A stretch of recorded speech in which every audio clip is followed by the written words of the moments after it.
எப்படி என்றால் ஆமா டைம் கிடையாது. மெய்தான். ஆமா, அதனாலே இப்போது மெய்தான் மற்றதெல்லாம் விட்டுட்டு ஆமா கதைக்கு வந்துருவோம். அப்படியே ஆகிட்டு சுவாமி. அப்படி என்றால் ஆனா பார்த்தால் வெளியேறு காலை மெய்தான். ஆமா, செங்கதிரோன் என்று சொல்லக்கூடிய சூரிய பகவான் உதிக்கக்கூடிய நேரம் நேரம். இந்த நேரத்தில் மெய்தான் இந்த நன்மா நகரத்தில் சபை கூடியிருக்கின்ற காரணம் என்ன? சாமி, தங்களுக்கு ஒண்ணும் தெரியவில்லை. தெரியாது. ஆமா, எப்படி என்றால் இந்த நன்னகரமான எங்க சமுத்திர கிராமத்தில் எழுந்தருளிய ஸ்ரீ மகாகாளி அம்மனின் திருவிழாவை முன்னிட்டு நல்லுள்ளம் படைத்த பக்த கூடைகள் எல்லாம் அம்மனுடைய அருளை பெறுவதற்காக இன்று அமர்ந்திருக்கிறார்கள். அவர்கள் இரவெல்லாம் உறங்காமல் அம்மனுடைய அருளை பெற வேண்டுவதற்காக அமர்ந்திருக்கிறார்கள். அதனால இன்றைக்கு நம்முடைய கொத்தனூர் மாநகரத்தில் இருந்து நமது நாடக குழுவினரால் இன்று நாடகம் நடத்துகிறோம்.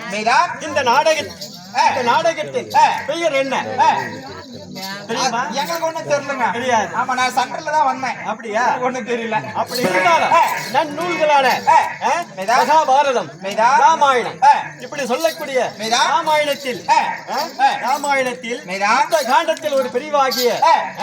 இந்த காண்டத்தில் ஒரு பிரிவாகிய ராவண சம்பாரம் என்ற நாடகத்தை நடத்தி வருகிறோம். இன்று இரவு. அப்படி இருந்தாலும் இந்த ராவண சம்பார நாடகத்தில் சபையில் தற்போது இந்த அவதாரத்தில் நான் வந்திருக்கிறேனே, நான் யார், யாருடைய வில்லை, எங்கிருந்து வந்திருக்கிறேன், எதற்காக வந்திருக்கிறேன் தெரிவித்தால் தங்களுக்கு தெரியும். தெரிவித்தால் தெரியும். ஆமா, அப்படியா?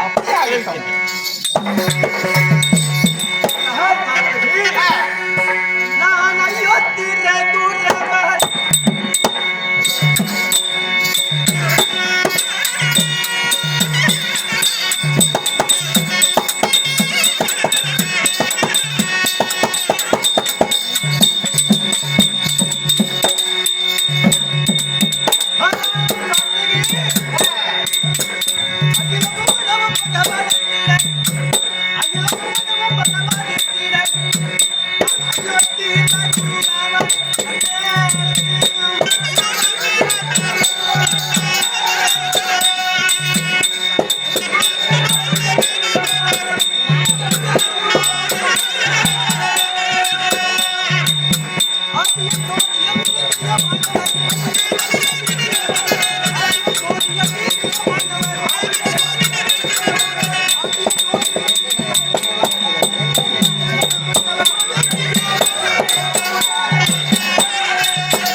எப்படி தற்பொழுது மெய்தான் தன்னுடைய விலாசங்கள் தெரிந்து கொண்டாயா?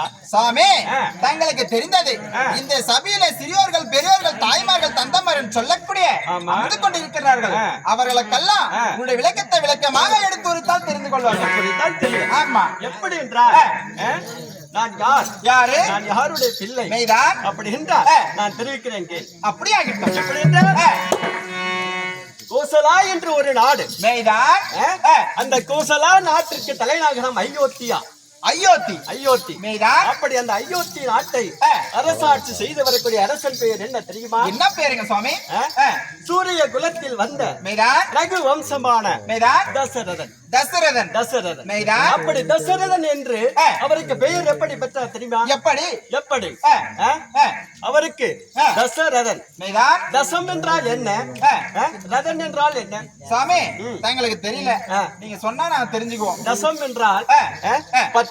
1 2 3 4 5 6 7 8 9 10. மெய்தான். அப்படி சொல்றேன் இல்லையா? அதுதான் 10. 10. ரதம் என்றால் தேர். மெய்தான். அதனோட பொருள் தேர். தேர்.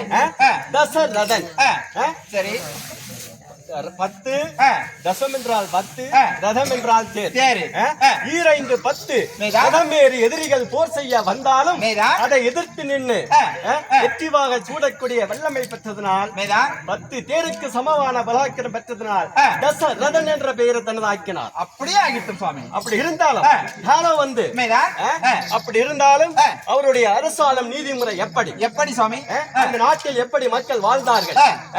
எப்படி என்றால் அயோத்தி நாட்டில் மெய்தான். மக்களுடைய குறைகள் எல்லாம் கேட்கப்பட்டது. மெய்தான். மக்களுடைய குறைகள் எல்லாம் தீர்க்கப்பட்டது.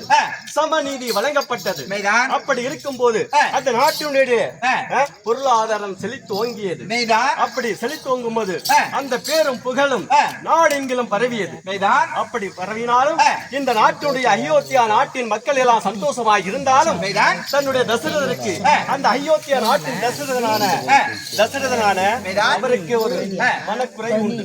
என்ன குறை சுவாமி? அவருக்கு என்ன குறை தெரியுமா? என்ன குறை? அவருக்கு 3 மனைவிகள். மெய்தான். யார் பேர் தெரியுமா? சாமி என்னென்ன பேரு? கௌசல்யா. முதல் கௌசல்யா. கௌசல்யா.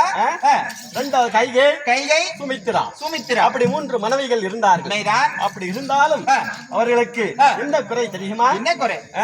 மக்கள் எல்லாம் சந்தோஷமா வாழ்கிறார்கள். மெய்தான். இந்த நாட்டினுடைய புகழ் நாடெங்கிலும் பரவுகிறது. மெய்தான். அப்படி இருக்கும்போது அவருக்கு என்ன குறை? ஒன்று குறை இருக்காது சாமி. ஆனால் எப்படி என்றால் நானோ வந்து 3 மனைவிகள். மெய்தான். திருமணமாகி பல ஆண்டுகள் ஆகின்றது. மெய்தான். ஆகின்றது. எனக்கும் வயதாகி கொண்டு இருக்கிறது. மெய்தான். அதனாலே நான் வயதான பின்னாடி இந்த நாட்டை ஆள்வதற்கு எனக்கு ஒரு புத்திரன் இல்லையே என்று மனவருந்தி ஏக்கத்துடன் இருந்தார். மெய்தான். அப்படி இருக்கும்போது வசிஷ்டர் வந்தார். மெய்தான். வந்த உடனே அவர் இடத்துல என்ன தெரிவித்தார் தெரியுமா? எப்படி?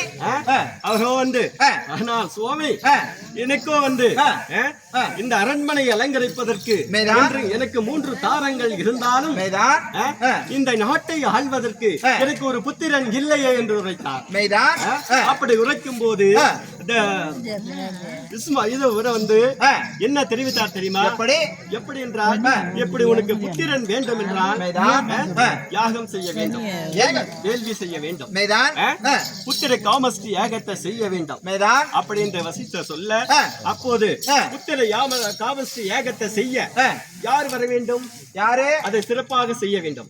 அதனாலதான் அதன் பயன் அடைய முடியும். அப்படி இருக்கும்போது சிங்க மகா ரிஷியை வரவழைத்து வரவழைத்து புத்திர காமஸ்ரீ யாகத்தை தொடர்ந்தார்கள். மெய்தான். அப்படி தொடங்கும் போது அந்த யாகத்தின் சக்தியாலே மெய்தான். ஒரு தேவதூதன் உண்டாகி மெய்தான். ஒரு பொற்கிணத்தில் சுவையான பால் விருந்தினை கொடுத்து மெய்தான். அயோத்தி நாட்டின் தசரதா இதை உன் 3 மனைவிகளுக்கு கொடுங்கள் என்று மெய்தான். தெரிவித்து அவர் மாய்ந்து விட்டார். மெய்தான். அப்படி இருக்கும்போது தசரதர் பெற்றுக்கொண்டு மாளிகைக்கு செல்கிறார். மெய்தான். அப்படி போகும்போது மாளிகையின் ராணிகளான கௌசல்யா தேவி, கைகேயி, மெய்தான். சுமித்ரா 3 பேரும் இருக்கிறார்கள். அப்பொழுது முதல் பாதியை பிரித்து மெய்தான். கௌசல்யா தேவிக்கு கொடுக்கிறார். மெய்தான். அதில் மீது இருப்பதை மெய்தான். 2ஆக பிரித்து கைகைக்கும் சுமித்திற்கும் கொடுக்கிறார். மெய்தான். அப்படி இந்த யாகம் 12 மாதம் நடக்கின்றது. மெய்தான். 1 ஆண்டு காலமாக அப்படி நடந்து முடிந்த உடனே இந்த முதலாக மெய்தான். கௌசல்யா தேவிக்கும் தசரதற்கும் யார் பிறந்தார்கள் தெரியுமா? யாரு சுவாமி? எப்படி என்றால் செங்கதிர் வீசிலும் சித்திர மாதத்தில் மெய்தான். கடக ராசியில் புனர்பூச நட்சத்திரத்தில் மெய்தான். நவமி திதியில் நற்பண்புகள் உடையோனாக மெய்தான். ஸ்ரீ தசரதற்கும் கௌசல்யா தேவிக்கும் ஸ்ரீராமனாக நான் பிறந்தேன். ஓ, தாங்கள் தானா சுவாமி? அப்படி ராமனாக இருந்தாலும் அப்படி ராமனாக இருந்தாலும் அடுத்த நாள் கைகைக்கு பரதன் பிறந்தான். அதற்கு அடுத்த நாள் சுமித்திரைக்கு லட்சுமணன் சத்ருகன் பிறந்தார்கள். அப்படியா சுவாமி? அப்படி பிறக்கும் போது இந்த அயோத்தி நகரமே அரசனுக்கு புத்திரன் பிறந்து விட்டார் என்று திருவிழா போல் காட்சி அளித்தது. காட்சி அளிக்கின்ற போது மக்கள் எல்லாம் 12 நாள் திருவிழாவாக கொண்டாடினார்கள். அப்படி இருந்து நாங்கள் எல்லாம் சிறு வயதிலே குருக்களிடம் சென்று வில் வித்தை, வில் பயிற்சி,